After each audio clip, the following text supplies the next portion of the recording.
Hey guys, welcome back to Trek on the Tube. Star Trek Short Treks Episode 2 Calypso has been released. It's been out for a few days now in both the US and Canada. I've seen it multiple times, I've seen a lot of reactions online, and, well, I suppose it's now time for me to share my opinions. On a side note, I know there's been news about a potential Section 31 series being developed. Michelle Yeoh may or may not be involved. I will most likely be making a video about that sometime soon, but I wanted to get this review out of the way first.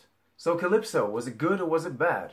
Well, it was neither. It just kind of exists, I suppose. And I know that may sound weird. How can I neither like nor dislike something? How can I be so indifferent? Well, it does happen now and then. I mean, every so often a movie comes along or a TV show that isn't necessarily bad, but isn't really good either. The story is nothing new, the acting is adequate, so is the directing. I mean, everything works, but nothing is groundbreaking or impressive.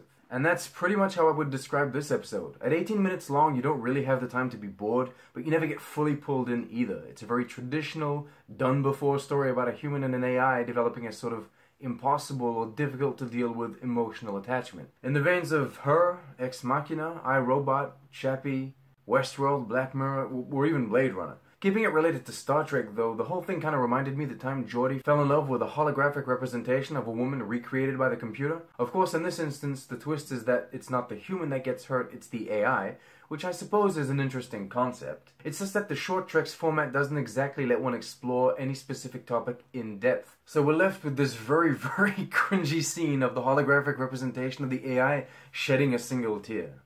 Ugh.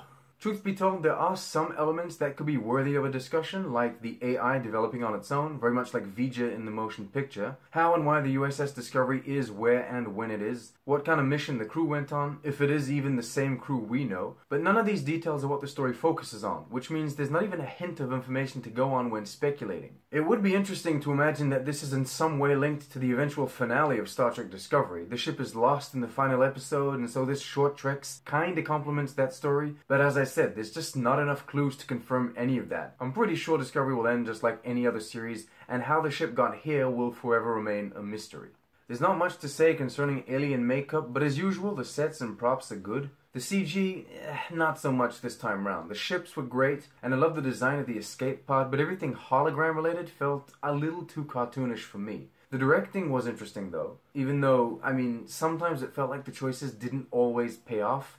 This upside down camera flip moment, for example, just seemed off for some reason. I don't know if they were trying to make the scene more dynamic or something, but, you know, it's a guy standing up. I mean, you can twist and turn your camera however you want. It's a guy standing up. From a technical standpoint, it wasn't that bad, but it's just that overall, the episode simply wasn't that interesting. I did have a few head-scratching moments, like, why didn't Kraft just take the shuttle right away? But I mean, that's nothing major. At least the episode didn't actively annoy me like Runaway did. So I suppose it's a step up? I'm curious to know what you guys think. My argument for saying episode 2 is better than episode 1 is simply that, you know, there's no huge plot holes to annoy you. Even though, you know, objectively both episodes have nothing really to say. Before we end, let's go over the small amount of Easter eggs and references I could find. The cartoon Betty Boop and the movie Funny Face are featured. Vintage movies and cartoons do have a tendency of popping up in Star Trek, so nothing new. This is a graphic of the USS Shran, a ship featured in the first season of Discovery, named after an Andorian character we see quite a lot of in Enterprise. And this font used to name the shuttle is the same font as they used in the original series, as you can see here on the Galileo. The title itself, Calypso, is a reference to Greek mythology. I'm not that versed in Greek mythology, or, you know, not at all, so the internet helped me here, but essentially Calypso was a nymph living alone on an island that detained stranded men, one of these men being Odysseus. The idea is she was trying to pursue a relationship with him, but it didn't really work out. He eventually escaped, like after 7 years or something, and he rejoined his wife. You can clearly see the similarities between the tale and the episode.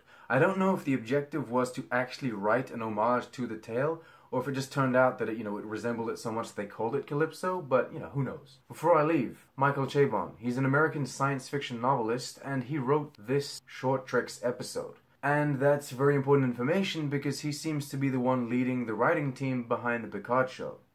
So if this Short Treks, you know, the quality of this Short Treks is any indication as to what we're going to get for the Picard show, I'm now somewhat underwhelmed. Okay, there you go. That's my review. Thank you so much for watching. Remember to like, subscribe, leave a comment, share your thoughts and opinions, share with your friends, and most of all, Live long and prosper.